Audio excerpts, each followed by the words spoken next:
I did not have any understanding of just what it would be like. I tried to warn you as much as possible. It was meant to be a happily ever after, but it turned out to be anything but a fairy tale. 2 years after the nation celebrated, it could not have been a happier, more glorious day. But then things started to go downhill. How has it all gone so wrong? We had this unpredictable couple who were going to do things in a very different way. When did the cracks start to show? The so-called Fab Four dream disintegrated step by step. Where did the problems really lie? If you compare the newspaper coverage of Meghan to any of Harry's past girlfriends, it's quite shocking. They don't seem to be in touch with the mood of the nation anymore. And was it ever really going to work? It's not enough to just survive something, right? Like, that's not the point of life. You've got to thrive. As they try to start a new life in LA, they're going to war with an old enemy. Last night came the surprise announcement that she is suing the Mail on Sunday. It would be much better if Meghan and Harry simply said nothing. Were the signs of trouble there from the very start? And what does the future hold for Harry and Meghan? How celebrity are they going to become? How diluted will the royal brand become? Harry is stepping away from the life that he was born into. It has been 2 turbulent and very troubled years. They're like a drowning couple. The more they struggle to escape the things that they don't like, the more they sink.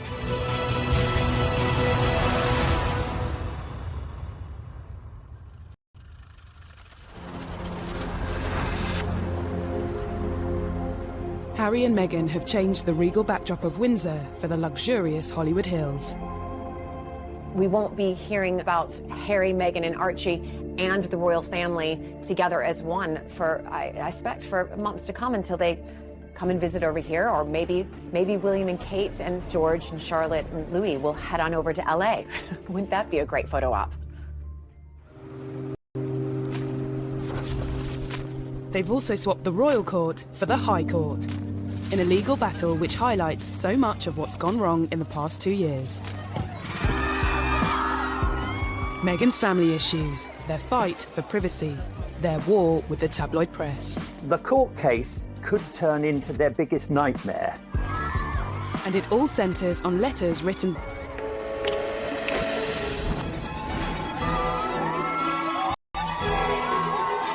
Only 2 years ago, Harry and Meghan's wedding had been a day when Britain basked in the sunshine and the warm glow of a royal couple, all set to transform the future of the monarchy. The mix of the tradition and the new and the mix of cultures totally embodied in one church service. And billions of people watched that service and were moved to tears, both by the romance of it and by what it represented. We celebrated with them, but were the seeds of their troubles already clear to those who looked? For the 2 years since the wedding, I think they've tried to recreate and maintain the kind of positivity that was around at the time, but that's just unrealistic and naive.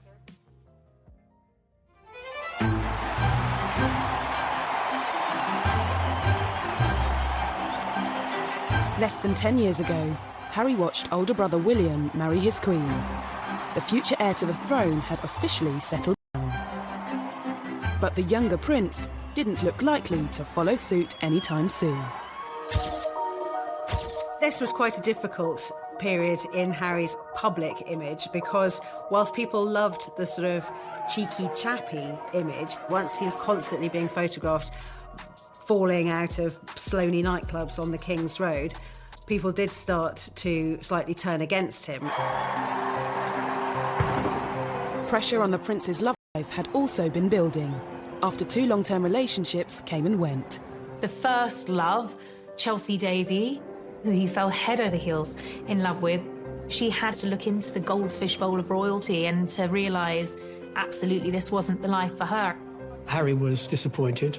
His second relationship with Cressida Bonus, an actor, and she too didn't like the idea of media intrusion. When you marry into the royal family, you have to give up so much individually. as a person, or at least that's what's expected of you. Girlfriend-wise, you know, it's my private life, so it's a different story. But yes, I am very protective. Obviously, it is part of my life. It's something that is part of the baggage that comes with me. I wouldn't say that Harry was unlucky in love. He just hadn't found the right one until Meghan came along. And when American actress Meghan Markle did come along, she looked set to change everything. When Meghan first appeared with Harry, she seemed absolutely perfect. The fact that she was American, she was a career woman, she was mixed race. She brought a whole lot of new things into the royal family that the royal family needed. In this strong, striking, confident woman, and the scrutiny of being in the public eye. But the nation's favourite prince, with a divorced Hollywood A-lister, raised some eyebrows from the start. Much attention was paid to her mixed heritage. Harry's fallen in love, and there were people happy about that. But then on the other side, there were people, the papers, the mainstream papers and the tabloids, talking about her in a very negative sense. People were already painting her in ways that it was clear they knew nothing about her, but it suited their negative narrative to call her what she's not, without any evidence. It is, and it was, racist. If you compare the newspaper coverage of Meghan compared to any of really Harry's past girlfriends, you know, it's quite shocking. The press has always denied racism. In November 2016, Prince Harry confirmed his relationship with Meghan in a statement telling the tabloids to back off. Looking back, was this an early sign that it wouldn't be business as usual? Harry issued this quite extraordinary statement attacking some sections of the media he wasn't going to tolerate, kind of invasive techniques that once surrounded his late mother. He couldn't protect his mother because he was only a small boy, but boy was he going to protect Meghan. In the explosive statement released via his press secretary, Harry also asked the media to pause and reflect before any further damage is done. This statement packed a punch. It was Harry speaking in a way that he had never done before. I mean, he was talking about levels of harassment, unacceptable levels of harassment, how Meghan had been the victim of sexist, racist comments and commentary and negative articles. He was clearly a very angry man. And actually, to a degree, he had a right to be. Prince Harry has always had a level of mistrust towards the media. But this was one fight that was always going to have an unhappy ending. The palace thought it was unnecessarily antagonistic, and as though Harry was somehow spoiling for a fight. He went about it in an aggressively confrontational kind of way. You cannot control the media. The Queen has managed to reach a position where she's very rarely criticised, because when she, in the past, has occasionally been criticised, she says nothing. It would be much better if Meghan and Harry simply said nothing. A year after Harry's unprecedented statement, news broke that he and Meghan were engaged. The nation's favourite younger brother decided to give us all some good news today by announcing he was to marry the likeable Meghan Markle.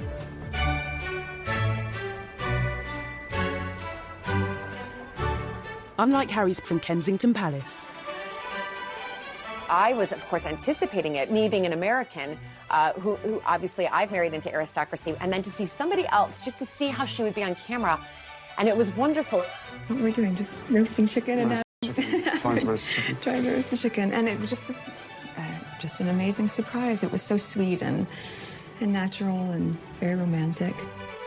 You could see she was just smiling the whole time and almost laughing several times throughout the interview. But even at what should have been one of the happiest moments of his life, Harry still showed some signs of anxiety about how his fiancée would be treated.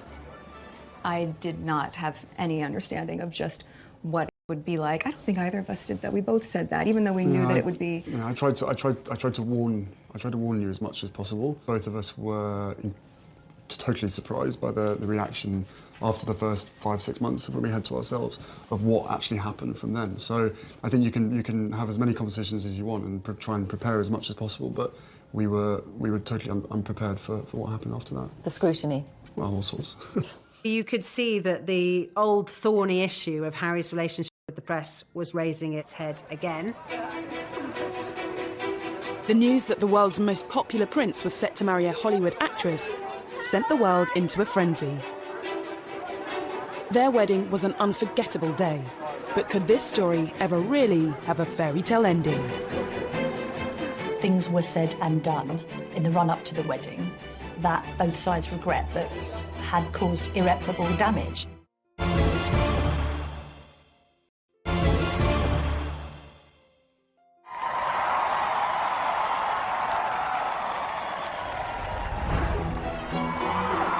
On the 19th of May 2018, the eyes of the world were on St George's Chapel in Windsor. The wedding day was wonderful. Meghan looked beautiful in her dress. Harry couldn't have looked happier. The ceremony itself was so vibrant, it was so new, it was so different, it was so unique to the two of them. And I think it was the start of something very, very happy and very, very special. Nobody can deny that the wedding day itself was sparkling. It was magic. It was like Disneyland. The couple were given the titles Duke and Duchess of Sussex. Everything seemed perfect, but was there trouble and unrest, just hidden from view? Everybody was happy for Harry. Everybody thought Meghan was marvellous. It could not have been a happier, more glorious day. But then wheels started to come off amid suggestions that the couple had been a bit difficult over the planning of the wedding and that demands were being made that perhaps weren't quite in proportion with their place in the royal pecking order. He said before the wedding, what Meghan wants, Meghan gets. Negative reports surrounding claims of Meghan's behaviour emerged from within the palace. It's been reported that Meghan was demanding that she wanted a certain tiara to wear, and then she was given the one that she didn't want to wear. And claims Meghan rowed with Kate's staff, which were denied by Kensington Palace. Meghan just didn't like any pressure, and on a couple of occasions she actually told staff not to interfere. It was none of their business. She would have the wedding she wanted. No one had any idea that this was all building up into a much bigger and wider and more troubling picture. According to reports at the time, it was claimed Meghan also clashed with members of Harry's own family. Speculation was rife. There was a huge row when Kate was upset because Meghan insisted she didn't like the dress that Princess Charlotte was planning to wear as one of the bridesmaids. And inevitably, if you shout at someone in private and you're a royal, there is a good chance it will be leaked. There was a constant feed of endless negativity. Author Tom Quinn believes Harry and Meghan's private accommodation played a part in the tensions. Nottingham Cottage is in the grounds of Kensington Palace, and it's quite small. I mean, it's tiny compared to the enormous double apartment that Kate and William have. It was being pointed out to them in no uncertain terms. They weren't in the First Division because that place is held by William and Kate. So inevitably that led to friction. In Meghan's world, if you're determined enough, you can get to the top, but Meghan can't. She can't get to the top, whatever she does. Was the untraditional mix of American celebrity and British royalty ever really going to work? The wedding was also marred by controversies surrounding Meghan's father. We're talking a global wedding for millions to see across the world. People are anticipating this, and what's being reported day after day to the lead up of the wedding is about her father, Thomas Markle, and is he going to come over and walk her down the aisle? Are they speaking? Have they spoken? There was the whole farcical business of Thomas saying, I can't come to the wedding, but then photographs suddenly appeared, taken by a paparazzi, showing Thomas Markle being measured for a suit, looking at a book about English landmarks. And these pictures were sold all over the world to the huge impact. Thomas Markle couldn't walk Meghan down the aisle, but he did carry out a string of interviews with the British press. It meant he continued to dominate headlines even after the wedding. I'm a footnote in one of the greatest moments in history, rather than the dad walking her down the aisle. Millions watched this interview on ITV's Good Morning Britain as he explained why he staged paparazzi photos. They take all kinds of pictures of me that making me look negative. So I thought this would be a nice way of improving my look. Well, obviously that all went to hell. And I feel bad about it. I apologize for it. There seems to have been this toing and froing of mutual accusations where Meghan felt her father wasn't being sufficiently positive about the wedding, and Thomas Markle felt that there was no sympathy for him. Thomas Markle also discussed conversations he claimed to have had with Harry in private. I was complaining I didn't like Donald Trump. He said, give Donald Trump a chance. What were Prince Harry's views on Brexit? It was just a loose conversation about something that we have to try. I think he was open to the experiment. But text messages presented as evidence in Meghan's upcoming court hearing have revealed what conversations really took place.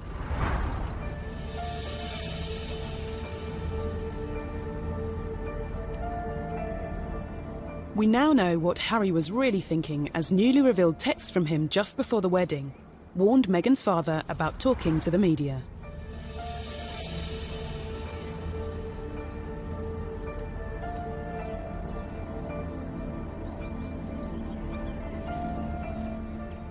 These text messages are actually evidence showing that they were reaching out to Thomas Markle, that they didn't close him off by any stretch of the imagination, that they were trying to contact him and speak to him.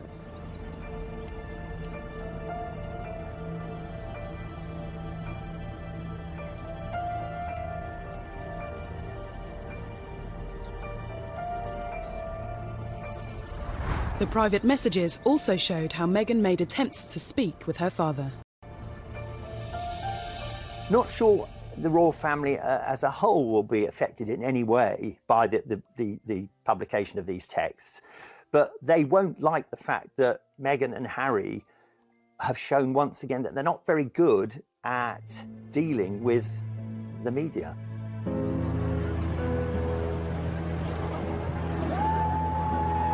Evidence given to the High Court also confirmed that Thomas Markle hasn't been in contact with Meghan. 2 years on, the extraordinary messages have lifted a lid on private royal conversations that are now being showcased to the public. Right now, Meghan and Harry are thinking, we're just going to release everything to prove to everybody what exactly and really did happen. I think that now that they have moved thousands of miles away from home, that they're not supported by that palace PR machine, they're more vulnerable, they are more at risk, they're more exposed now than ever. Debate over Meghan's relationship with her father was another problem in a growing list of troubles that followed the wedding. Could the most troubling issue of all be Harry's fallout with his own brother? One of the things that unquestionably adversely affected the relations between Harry and William, who were so close for so many years, was a series of rumours after the wedding.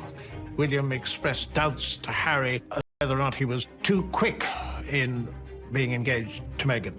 There was a brotherly discussion, which I think was voiced out of concern from William, but was misinterpreted as a lack of support. Things were said and done in the run-up to the wedding that both sides regret, but had caused irreparable damage. That's Harry. He's quite a headstrong, impulsive young man. He's much more like his late mother than William, who considers things and is, in that regard, is more of a Windsor and more like his father.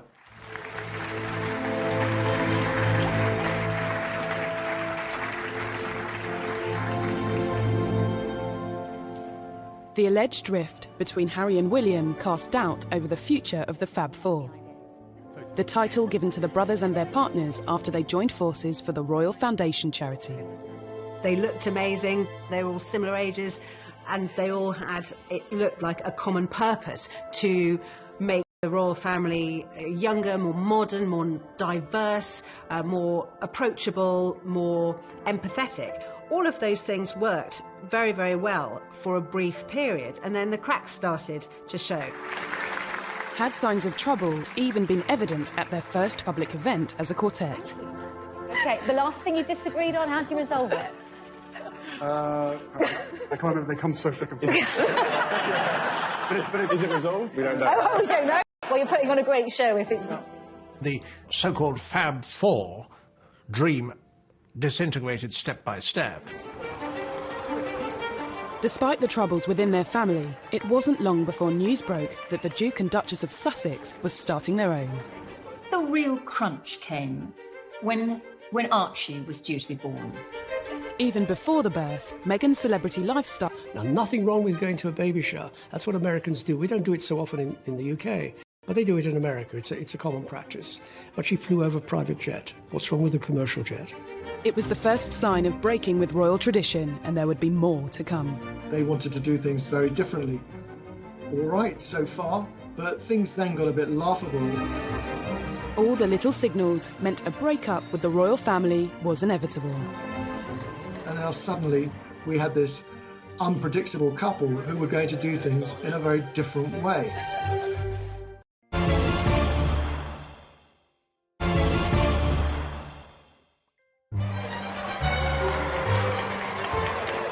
For decades, new additions to the royal family have been welcomed to the world on the famous steps of the Lindo wing of St Mary's Hospital in central London. But not when it came to Harry and Meghan's first child, Archie.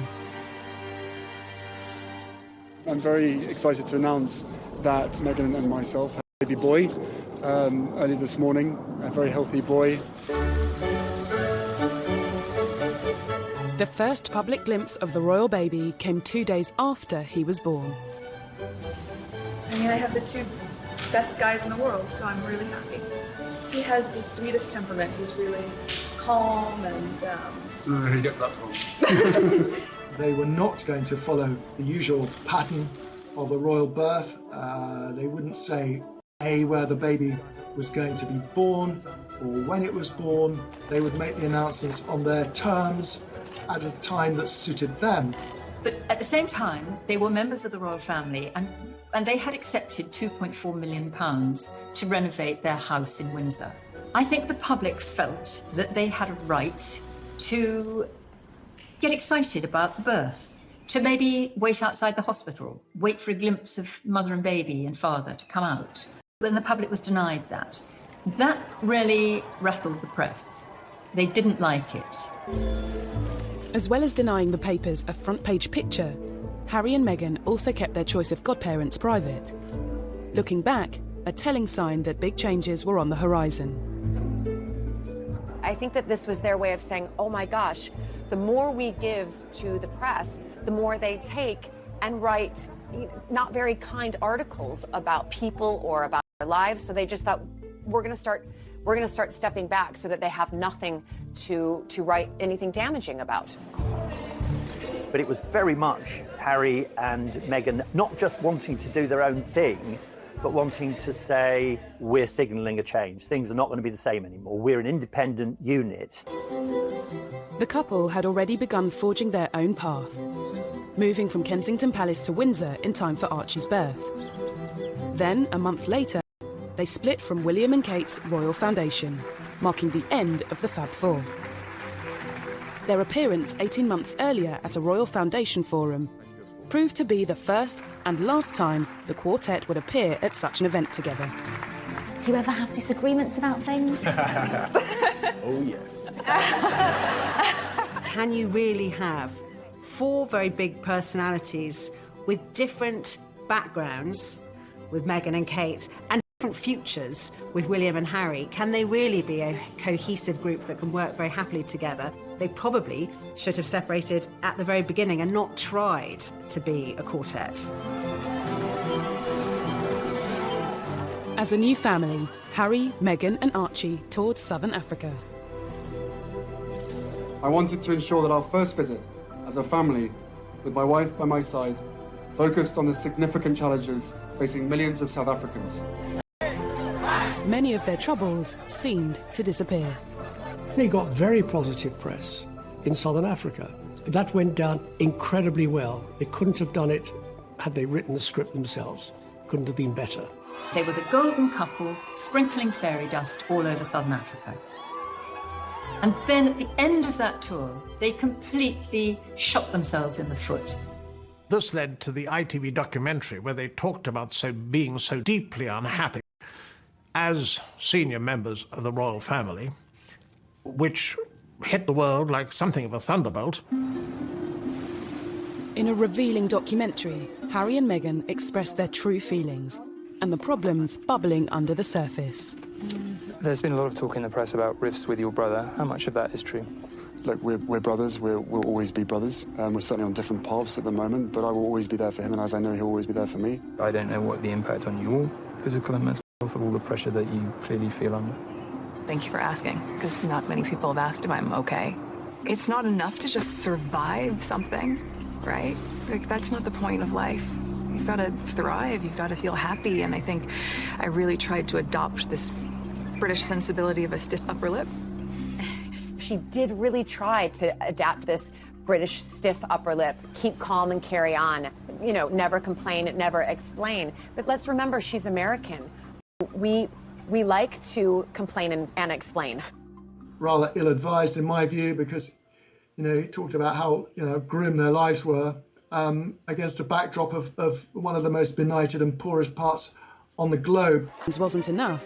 They also wanted to send a message to the tabloids. While Harry and Meghan were 5,000 miles from home last night, came the surprise announcement that she is suing the Mail on Sunday for publishing a private letter she wrote to her estranged father. Harry's bombshell statement at the end of that tour announcing that his wife was taking legal action against a newspaper, and really, well, a character assassination, I suppose, on the British media. No one expected it to end like that. Harry and Meghan were very publicly sharing their troubles with the world, and the world lapped them up. I think that part of the fascination and the outrage thrown at Harry and Meghan is probably deeply rooted in jealousy in some part, right? People don't want to accept that. Be it ordinary people like you and I, or, you know, high-profile people who just want to get in there. People think that Harry and Meghan is the next, I don't know, chapter or episode of Netflix's The Crown. No, these are real people. At Christmas, Harry and Meghan did things their own way again. They spent Christmas in Canada, not Sandringham. The only other time Harry had missed Christmas with the Queen was when he served in Afghanistan. And just 2 years earlier, the royal family had broken protocol to invite Meghan to the celebrations. Meghan was invited to Sandringham for a royal Christmas before they were even married. She is the only royal girlfriend to have been afforded that privilege. So I think the royals went above and beyond and did everything they possibly could to make her feel at home. But their decision to skip Sandringham in 2019 was a clear sign of an imminent and much bigger decision. Once Harry and Meghan had gone to Canada for Christmas, once it became clear that they'd taken their dogs with them, it became very, very obvious that they weren't coming back anytime soon. Just before Christmas, he and Meghan decided to have a pause and think about what they wanted to do. They went off to Canada, and when they came back, it was announced early in 2020 that they were going to remove themselves from royal life.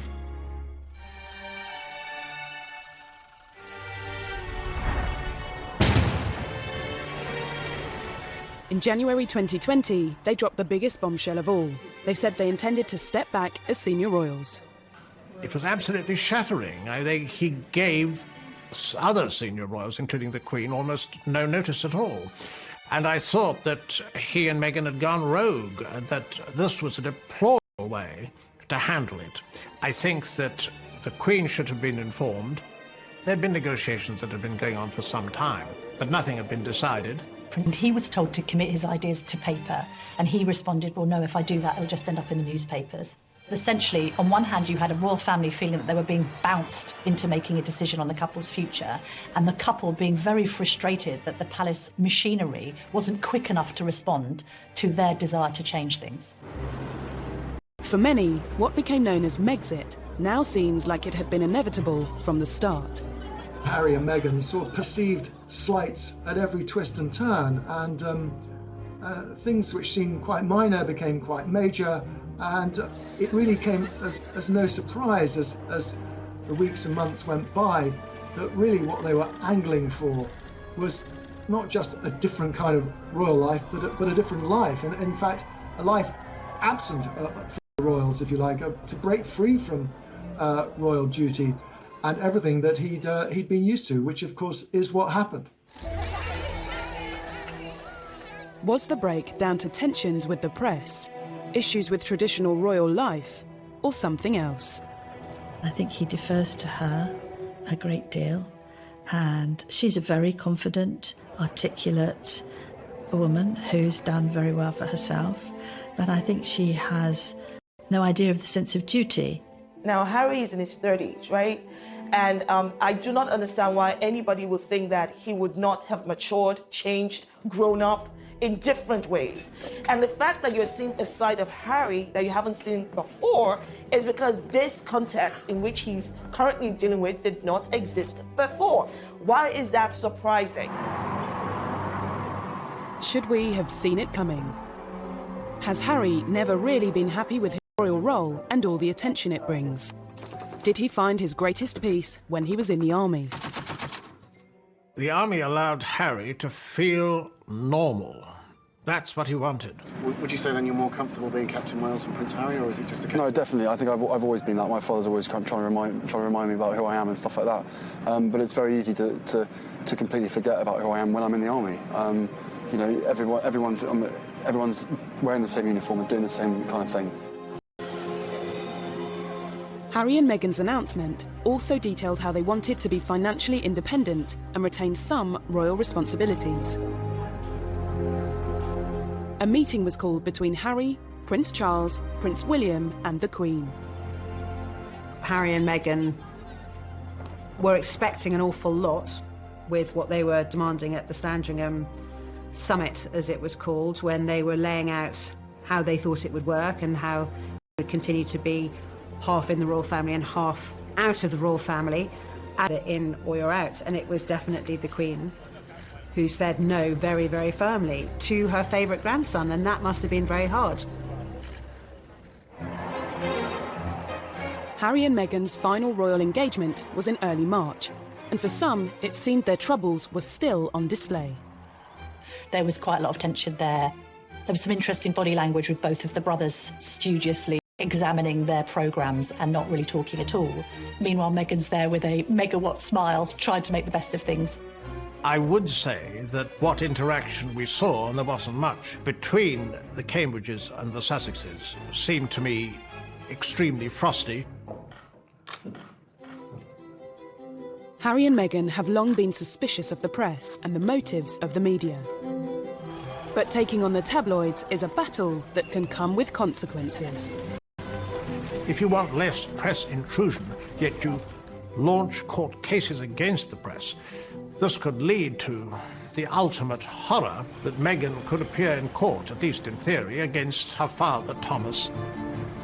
They don't seem to be in touch with the mood of the nation anymore.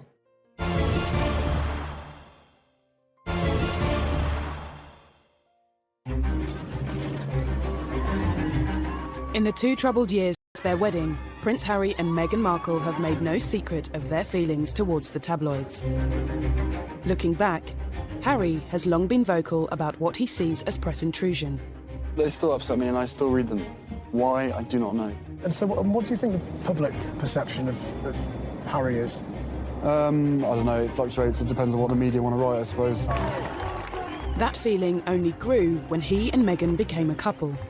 We were just hit so hard at the beginning with a lot of mistruths that I made the choice to not read anything, positive or negative. It just didn't make sense. Being part of this family and this role and this job, every single time I see a camera, every single time I hear a click, every single time I see a flash, it takes me straight back.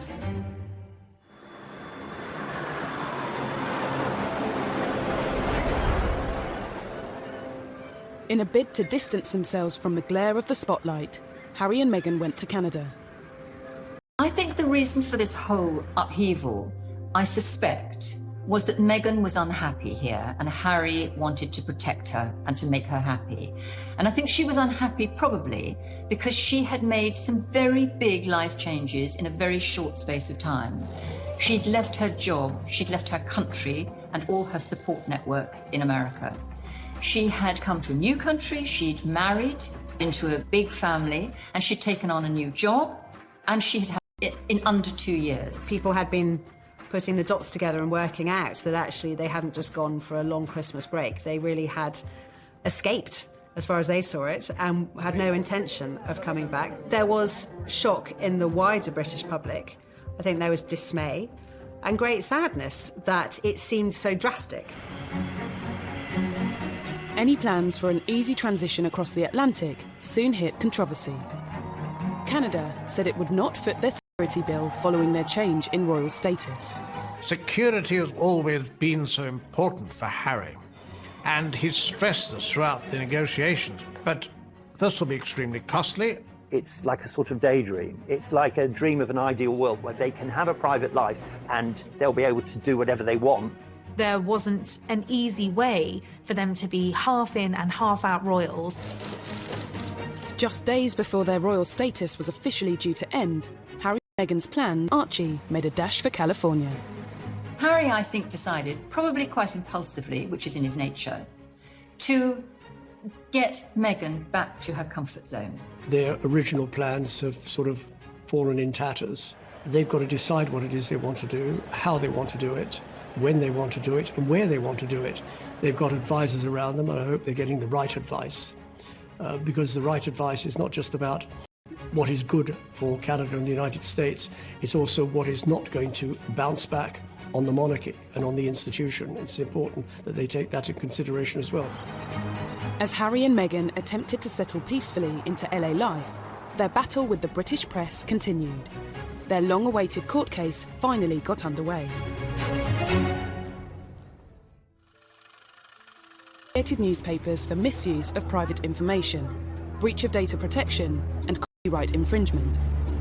After a letter she sent her father was published by the Mail on Sunday. This is a private letter to her father expressing, her feelings, and having that released absolutely will cause distress on anybody. But to do so, she and Harry have had to reveal more personal information in court.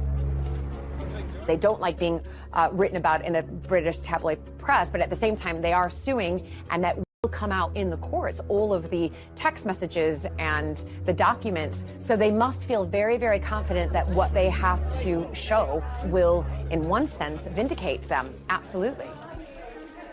They want to use this opportunity to change the narrative about Meghan being this distant daughter who doesn't care about her father. Clearly, it means a lot to her personally to be able to say, none of these things are true. I got in touch with my father. I tried to help my father. It was difficult to reach my father. He wasn't responsive. The reality is that they have to do this. And whether they win the court case or not, they're the first to do it, and I think that means a lot. The first round went in favour of the Mail on Sunday, with the judge dismissing some of Meghan's claims against the publisher, including allegations that it acted dishonestly. The judge threw out, in the preliminary hearing, some of the allegations that Meghan and Harry had made against the Mail. He described them as irrelevant, just not part of anything the law could look at or decide on. But that was just the opening battle. When the case goes to trial, it could all get really uncomfortable.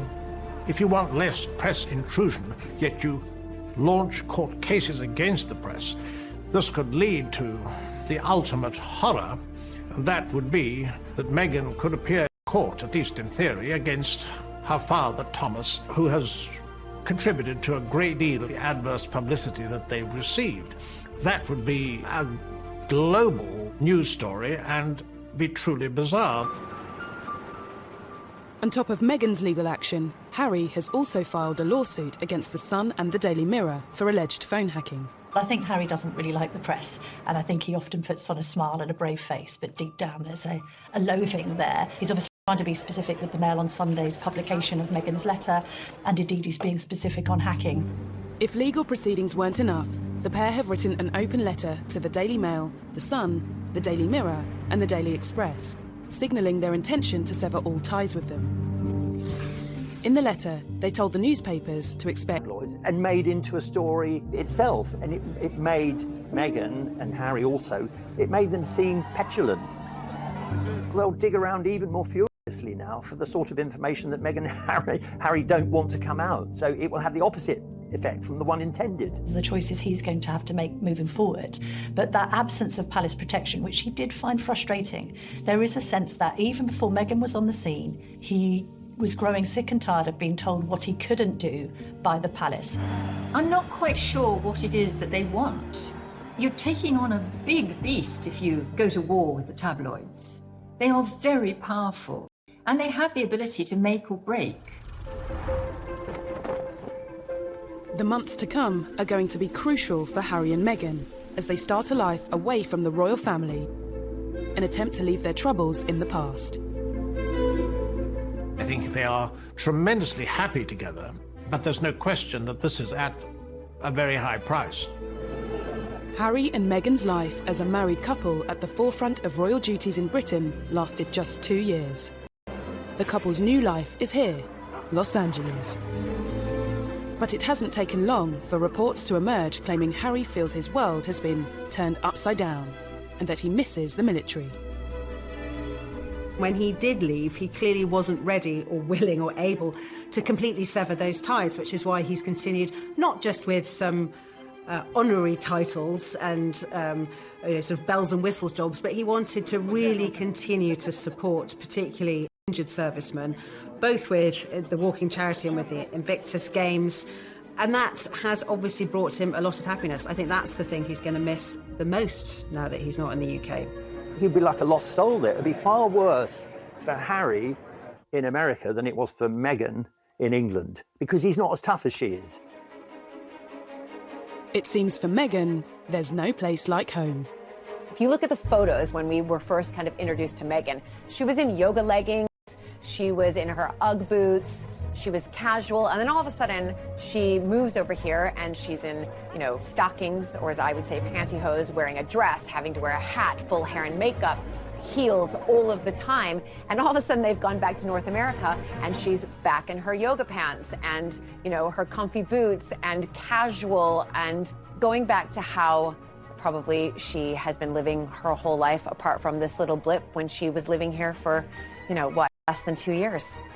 Harry and Meghan are no different from some of us that pack up our bags and go live in Australia or New Zealand or move to South Africa or decide to go live in Iceland. When you get there, you figure out whether or not you're comfortable, whether or not you don't know. And can I be honest? It's not my business.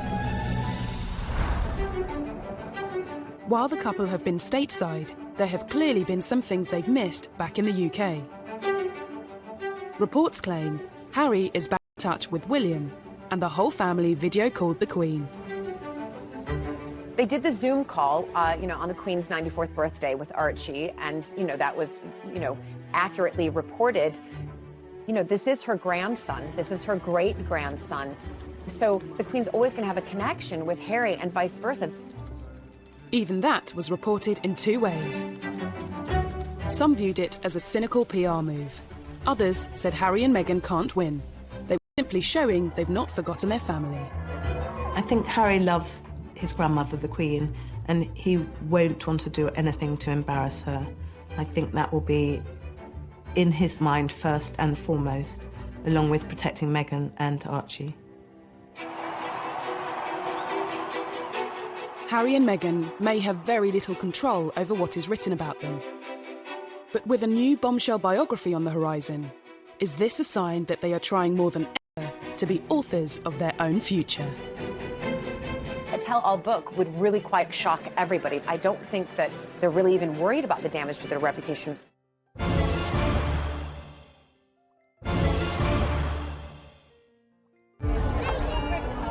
This summer, Harry and Meghan will continue to dominate headlines. A new unauthorised biography will soon be hitting shelves, with claims it will be very much told from the couple's perspective. It promises unique access to friends of Harry and Meghan and will dispel many rumours and misconceptions that plague the couple. Will it be a case of history repeating itself? Look at what happened to his mother when she did the biography with Andrew Morton. It caused massive issues and problems within the royal family. I don't think he wants to follow in those footsteps of his mother right now in what she did in opening up to the world a tell-all book. again, it would really go against everything that they're trying to put out there, is that we want to be private. It's probably, again, their own pathway of saying, you know what, we want to tell our story, and this is the way we're going to tell our story.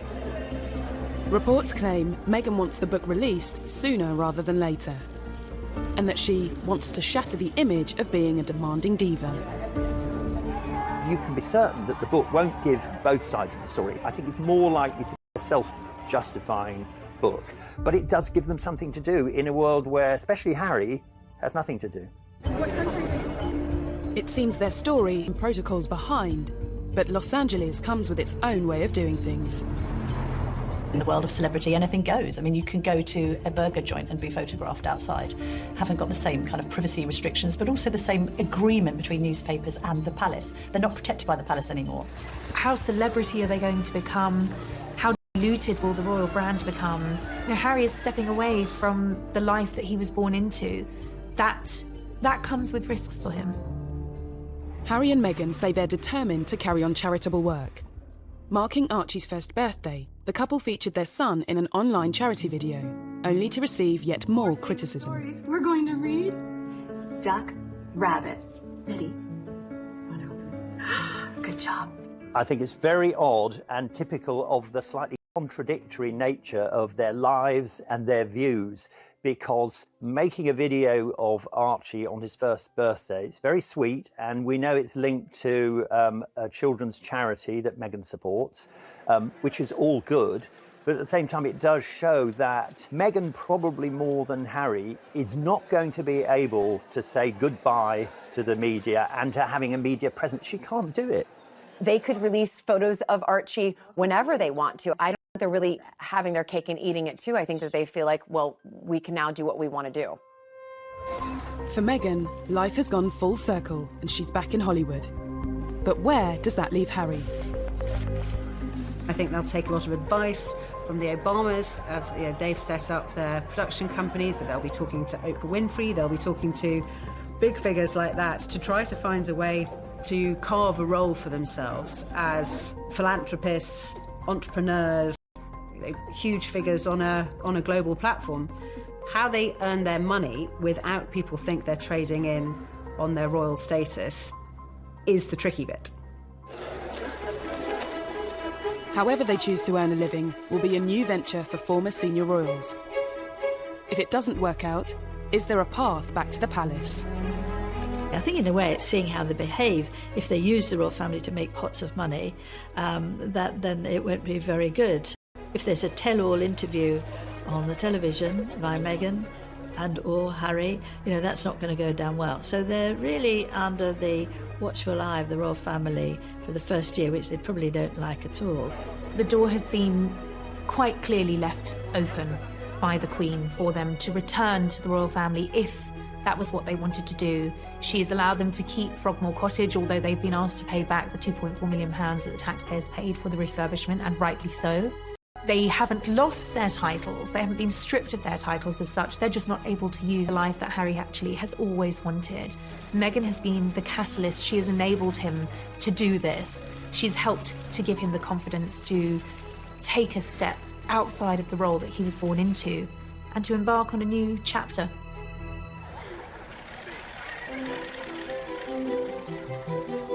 They may be at the start of a new chapter, but it's been a troubled 2 years for Harry and Meghan. Looking back, were there signs of trouble from the start? And looking to the future, are there signs of more trouble yet to come?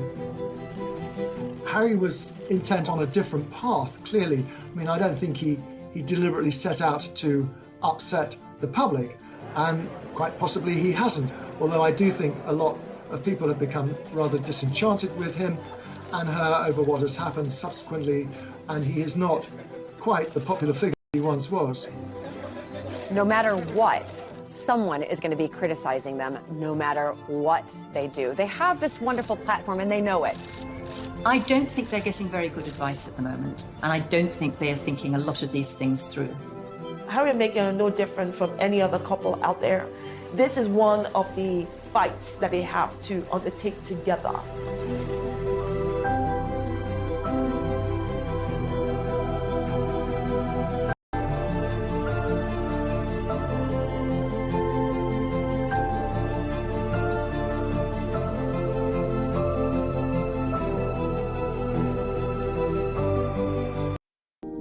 simply said nothing.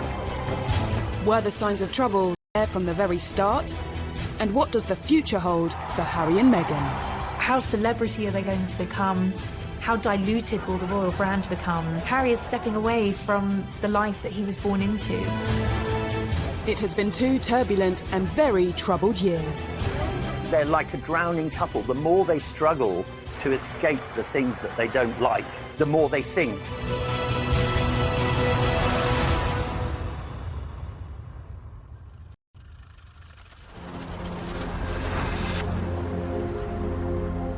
Harry and Meghan have changed the regal backdrop of Windsor for the luxurious Hollywood Hills. We won't be hearing about Harry, Meghan, and Archie and the royal family together as one for, I expect, for months to come until they come and visit over here, or maybe William and Kate and George and Charlotte and Louis will head on over to LA. Wouldn't that be a great photo op? They've also swapped the royal court for the High Court, in a legal battle which highlights so much of what's gone wrong in the past 2 years. Meghan's family issues, their fight for privacy, their war with the tabloid press. The court case could turn into their biggest nightmare. And it all centres on letters written